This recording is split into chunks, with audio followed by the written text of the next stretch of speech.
Rakesh math classes में आपका स्वागत है।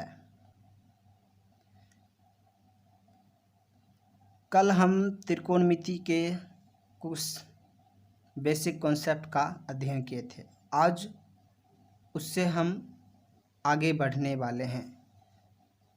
तो वीडियो अगर अच्छा लगे तो चैनल को सब्सक्राइब करें, लाइक करें, शेयर करें और तथा कमेंट भी करें। तो त्रिकोणमितीय रेशियो क्या होता है? तो देखिए, त्रिकोणमितीय हम जानते हैं साइन होता है, कॉस होता है, टेन होता है, कॉसेक होता है, सेक होता है, कॉट होता है। तो इसका फॉर्मूला क्या होता है स्टूडेंट? तो साइन थीटा का फॉर्मूला होता है लंब बटा कर्ण। इंग्लिश में इसी को लंब को इंग्लिश में बोला जाता है परपेंडिकुलर और कर्ण को इंग्लिश में बोला जाता है हाइपोटेनस। कॉस थीटा का फॉर्मूला होता है आधार बटा कर्ण और आधार को इंग्लिश में बोला जाता है बेस और कर्ण को हाइपोटेनस।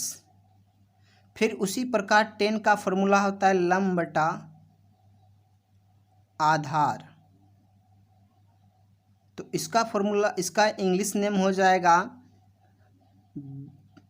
परपेंडिकुलर बटा बेस।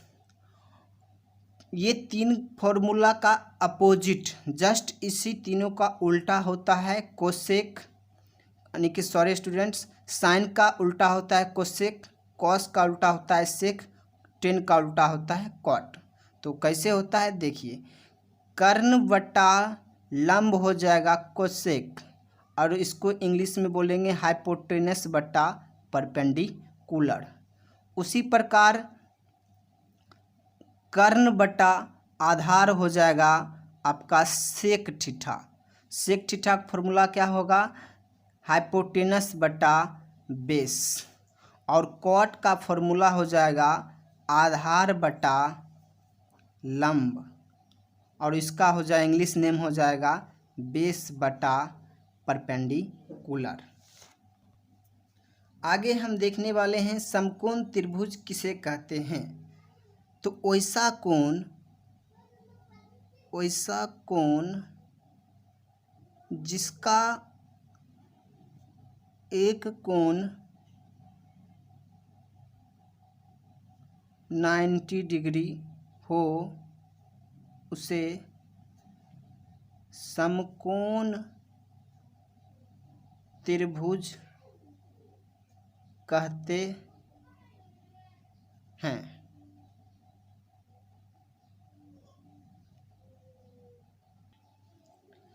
इसका अगर हम चित्र बनाना चाहेंगे स्टूडेंट्स, तो ये आपका समकोण त्रिभुज का चित्र बन गया।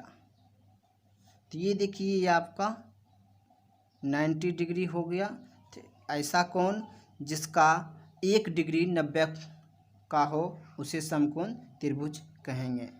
तो ये इस त्रिभुज को हम क्या कहेंगे? समकोण त्रिभुज। इसका नामकरण हम करते हैं स्टूडेंट्स। तो देखिए, 90 डिग्री के सामने वाली भुजा को, यानी कि 90 डिग्री के सामने वाली भुजा को कर्ण बोलिए और इसी को हाइपोटेनस बोला जाता है स्टूडेंट्स। उसके बाद आगे स्टूडेंट्स, किसी न्यून कोण के सामने वाली भुजा को क्या कहा जाता है स्टूडेंट्स? इसे अगर हम न्यून कोण मानते हैं तो इसके सामने वाली ये भुजा आपका हुआ स्टूडेंट्स, और इसी को क्या बोला जाता है? लंब। और इंग्लिश नाम हो गया परपेंडिकुलर।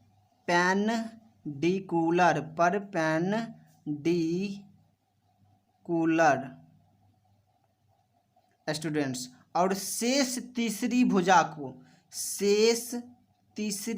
को क्या कहा जाता है स्टूडेंट्स? आधार।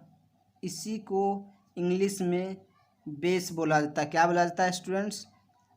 बेस। इसी में एक प्रमेय होता है स्टूडेंट्स जिसे पाइथागोरस प्रमेय कहा जाता है। जैसे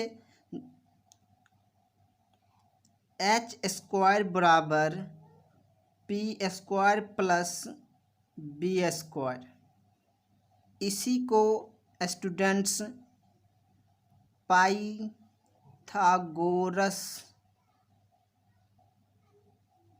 प्रमेय कहा जाता है, जहाँ H बराबर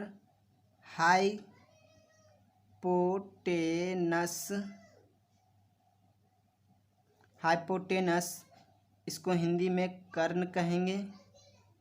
P बराबर पर पेन डी कूलर यानी कि लंब कहेंगे, और B मतलब बेस, इसी को आधार बोला जाता है students.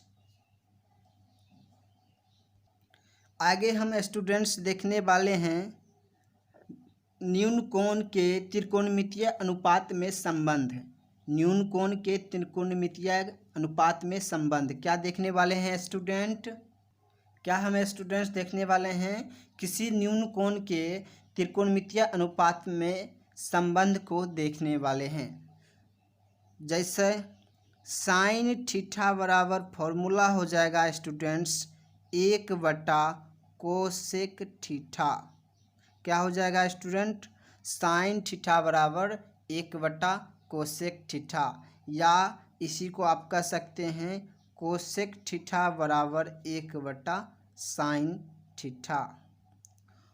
Next students tan theta बराबर आप कह सकते हैं 1/कॉट थीटा, और कॉट थीटा बराबर आप बोल सकते हैं 1/टेन थीटा। और इसी में टेन थीटा का एक और सूत्र होता है, वो होता है साइन थीटा बटा कॉस थीटा स्टूडेंट्स, और कॉट थीटा का फॉर्मूला होता है कॉस थीटा बटा साइन थीटा। इसी और आगे फॉर्मूला होता है सेक थीटा बराबर 1/कॉस थीटा, और कॉस थीटा बराबर फॉर्मूला होता है स्टूडेंट्स कॉस थीटा बराबर 1/सेक थीटा फॉर्मूला होता है स्टूडेंट्स। तो अब हम देखने वाले हैं NCERT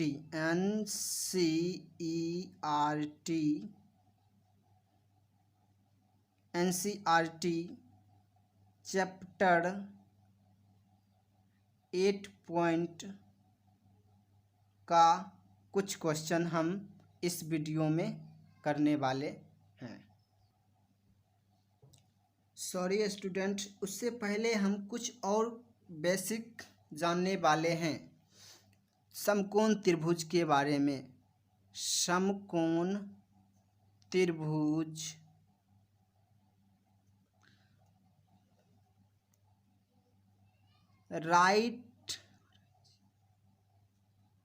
राइट एंगल ट्रायंगल। जैसे स्टूडेंट्स ये आपका समकोण त्रिभुज राइट एंगल ट्रायंगल है स्टूडेंट्स। ABC ये आपका बी समकोण त्रिभुज है। अगर स्टूडेंट्स अगर आपका सी आपका क्या है न्यून कोण है, तो इसके खातिर कोण सी के लिए आपका लंब ये हो जाएगा, इसी को क्या बोलते हैं पर पेन डी कूलर, और 90 डिग्री के सामने वाली भुजा को क्या बोलते हैं कर्ण यानी कि हाइपोटेनस, और शेष तीसरी भुजा को क्या बोला जाता है स्टूडेंट्स? आधार, जो कि हम पिछले कुछ समय पहले देखे थे, यानी कि इंग्लिश में बेस कहा जाता है। अगर स्टूडेंट्स अगर एक और त्रिभुज लिया जाए जिसका न्यून कोण ए हो, तो इसके लिए स्टूडेंट्स लंब कौन हो जाएगा? आपका लंब हो जाएगा ये, इसी को परपेंडिकुलर कहेंगे। और 90 डिग्री के सामने वाली भुजा को क्या कहेंगे स्टूडेंट्स? 90 डिग्री वाली भुजा को कर्ण कहेंगे, सामने वाली भुजा को कर्ण कहेंगे। हाइपोटेनस, और शेष तीसरी भुजा को आधार यानी कि बेस कहेंगे स्टूडेंट्स। तो आगे हम बढ़ते हैं।